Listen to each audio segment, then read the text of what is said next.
Dneska je 29.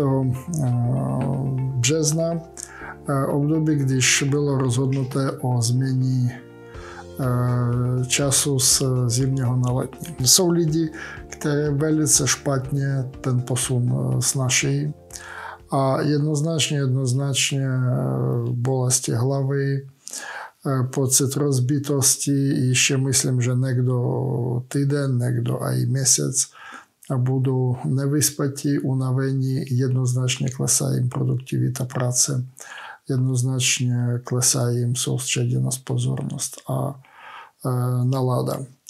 My doporučujeme pouvažovat o 3 klíčových homeopatických lécích. Dneska kluci, které vymysleli tento posun času, zapomněli úplně, že on je spojený s velkým jarním úplňkem a existuje velké množství lidí, které špatně reagují, těžce reagují na úplněk a když k tomu ještě ukradete hodinu času, tak jsou docela nešťastní. My znovu nabízíme vám několik dobrých léků. Jeden z nich je Artemizie.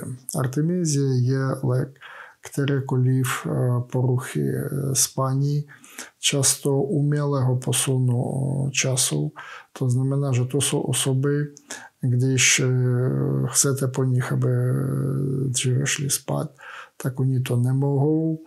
A když chcete, aby brzo vstávali, tak taky špatně to snaší. Dost často jsou to osoby, které výrazně reagují na úplněk, někdo bolestmi hlavy, někdo stavem slabosti, stavem nepozornosti, stavem uspěchanosti. Takže všichni, kdo cítí, že jsou nevyspatí, unavení, nepozorní a nebo jinak nezdraví při posunu času a velkým úplňkem, doporučujeme Artemizii. Další velký lék, který dost často je velice účinný pro osoby, u kterých došlo k nějakým zdravotním změnám při posunu času, je Coffea cruda. Coffea cruda je velký lék uspěchanosti, nějakých euforických stavů.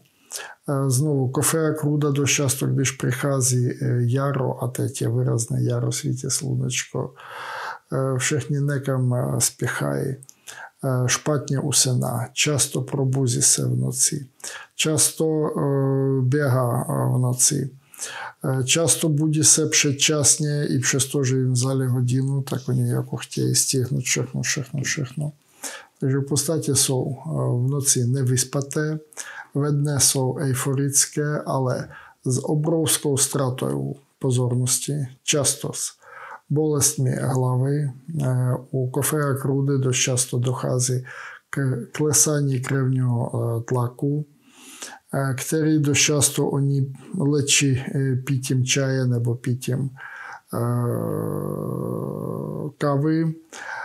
Jsou velice nesoustředěné, velice výrazné bolesti hlavy.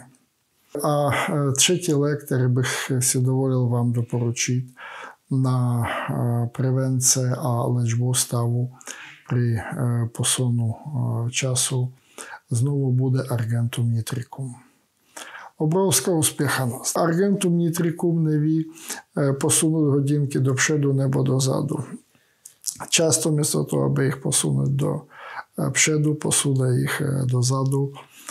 Probudí se v panice v noci, běží na internet, porovnává, udělal to správně, neudělal to správně. Často budí se v noci celkově, takže jednoznačně přijde do práce nevyspatý, unavený, s bolesti hlavy, s zíváním, bude dělat chyby v práci, klidně ťukne auto, když parkuje o svého u auta svého šefa nebo nějakého svého jako spolupracujícího, s kterým moc dobře nevychází. Takže pořád chaos, konflikty a tomu podobně. Víceméně každý z vás ovládá homeopatickou konstituční typologii, takže rozhodnete, který lék vám s tím pomůže. Pro Argentum nitricum řeknu jedinou věc, to jsou obrovské pojídači sladkého. Takže obrovské množství sladkého, obrovský spěch, obrovský chaos a strach zvyšek. Takže buďte zdraví, ať vám změna času neudělá žádné zásahy do zdraví, dobrého spaní, ať vyspíte se i přes posun času, ať v práci vás nic netrapí, buďte zdraví a nasledanou, váš doktor Fesik.